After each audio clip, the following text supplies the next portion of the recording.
Много хора гледат външния ми вид и нямат идея коя съм по дух, по знание, по вид и така нататък. Сега съм в един от храмовете, един от най-хубавите храмове в България. И ми прави впечатление, че хората изобщо не познават духа си, не познават душата си и нямат изобщо идея защо са създадени тия храмове, какво им е предназначението. Влизам вътре, те се снимат. То е някакъв мол, те са на Мегдана, то се вика. Така, първо, храмовете са свързване с Божественото. Няма как ти да нахраниш душата си, колкото и коли да си купиш, колкото и жени да смениш, мъже и така нататък. Ти трябва да нахраниш душата си. Хората са го знаели. Как мислите, че се създава култура, създава храмове хиляди по света? Хората са търсили връзката с Бога. Няма как да отидеш в храма, да хвърлиш стотинки, все едно това е някаква проститутка. Храма е място, където ти отиваш да се уединиш. Те са били учелници, не е случайно, защото са били в тишина хората. Те са търсили тишина, за да не чуват вас, глупаци, а да чуват Бога.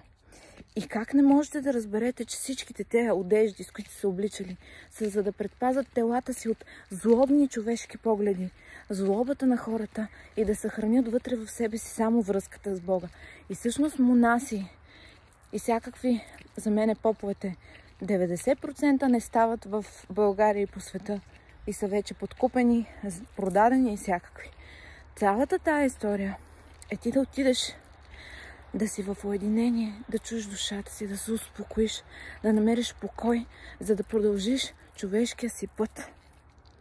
Няма как да отидеш и да се снимаш.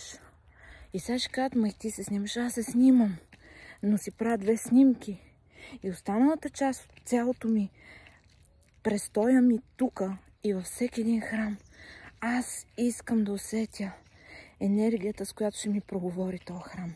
Какво ще ми даде? Един храм ти дава уединение, един храм ти дава покой, друг ти дава сигурност, всеки храм ти дава различно. Само, че ти трябва да имаш елементарно себеусещане, за да го усетиш това нещо. Ако викаш, крякаш и си мислиш, че си на мол, няма как да станат нещата. Съответно, те са свързани работите. Тук не говорим само за снимане, за обикаляне напред-назад и чики-рики. Идеята е за всяко нещо си има време и място. И ако ти не го разграничаваш това нещо, никога няма да имаш мир в живота си. Никога няма да имаш стабилно и здраво семейство, което наистина се обича. Колкото и да се снимате по Фейсбук напред-назад, че много се обичате, всичко това е едно лицемерие, защото вие дълбоко в себе си знаете, че човек